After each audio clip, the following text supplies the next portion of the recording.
Hey guys, how you doing? It's Craig Campbell from Pastor Craig's Vintage Cards, and gonna do a little of a preview of a video series I'm wanting to do called, kind of based on the 6 degrees of separation, but doing it with baseball players and mainly the Hall of Fame players, and kind of 6 people that are involved in their career that maybe we're not aware of, or if we are aware of them, we're not really aware of the circumstances of how they're involved in their career. And Stan Musial is the first one that I'm going to be looking at. And here we're looking at a Perez Steel Stan Musial.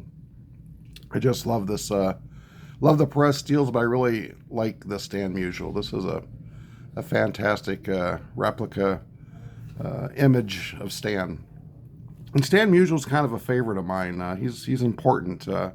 My grandfather Campbell, who died in 1985. I was 23 years old, so I knew him all the way into my early adult years. But my grandfather was a huge Cardinals fan, and Stan Musial was one of his main guys. And my grandpa was born in 1907, and he had some cousins that played kind of like semi-pro ball in Missouri in the late 20s, maybe even the early 30s. But my grandfather was a huge baseball fan.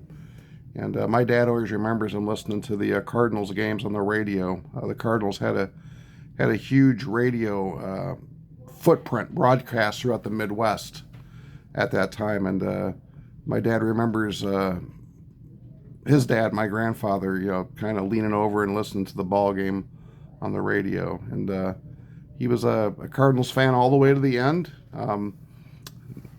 In 1982, the Cardinals beat my Milwaukee Brewers, and my grandfather was very happy with that World Series, and I was pretty crushed. I had just turned 20 years old, and it was the first time the Brewers were really ever in a World Series. The only time they've been in a World Series, but I'll never forget that. But anyways, just a quick preview of Stan Musial and what I'm calling 6 degrees or 6 people involved. And just real quick, I wanted to show you my the Musial cards I have. Not very many, but this beautiful 1960 Stan Musial. Just love that card. And then this very fine 62 Stan Musial. Just a great card. This is his second to last card.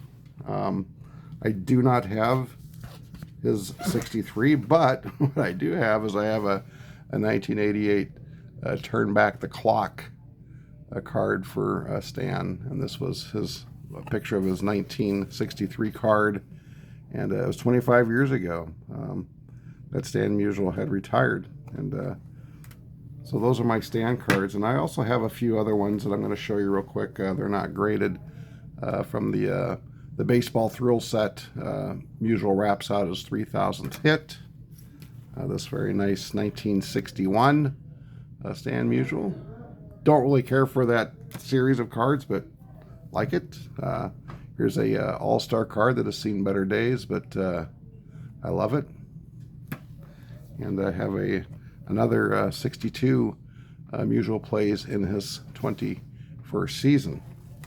So yeah, Stan Musial, a great player. And there's some people I want to show you just in a preview of guys that had like 6 degrees of separation with Stan Musial. They all kind of have some similarity to them.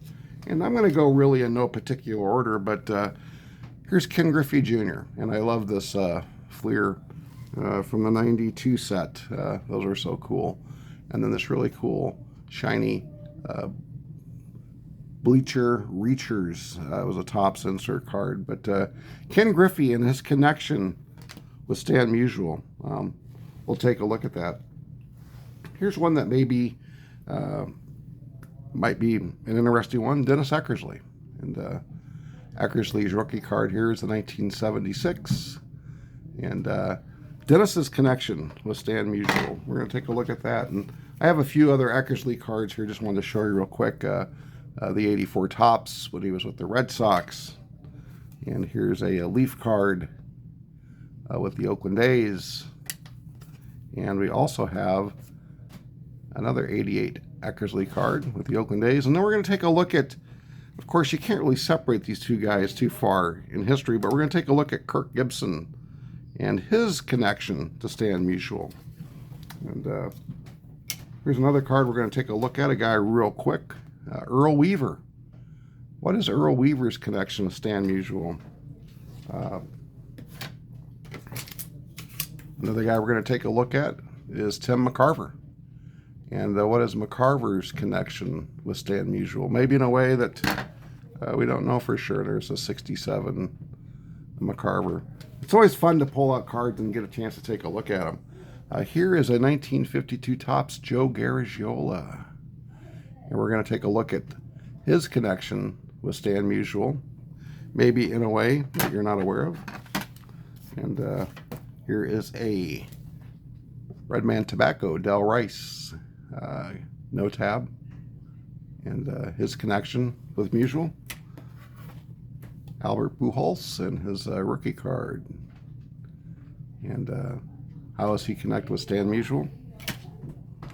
And finally, a guy that is definitely connected with Musial, but we're going to take a look in an interesting way. Red Schoendienst. And what is his connection with Stan?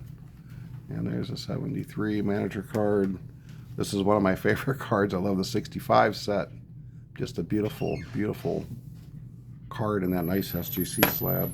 Here's a really nice card that I like. The 52 Bowman Red Schoendienst. These are just such beautiful, beautiful cards. And I am so, so happy with this one here. Just a great, great card. Love that Cardinal logo. Man, is that nice. Yeah, Red Schoendienst. Nice card. And then last of all, the Schoendienst 60 Lake to Lake. Pretty neat card. And happy to have this one. It's not punched. You can see it's not punched. But anyways, we're going to take a look at how are these fellas connected with Stan Musial. And I'm going to try to get something going here maybe the next week. I've been thinking about it and wanted to put it together, a little series on players and how they're connected to the main guy here. This would be Stan Musial, and kind of based on that 6 degrees of separation. Anyways, I wanted to put this out there, and hopefully I'll get to it here in this coming week. And hey, I'm retired now, so I've got a lot more time on my hands. But anyways, Stan Musial and all these other guys, how are they connected with him? Have a great night, guys. We'll talk later.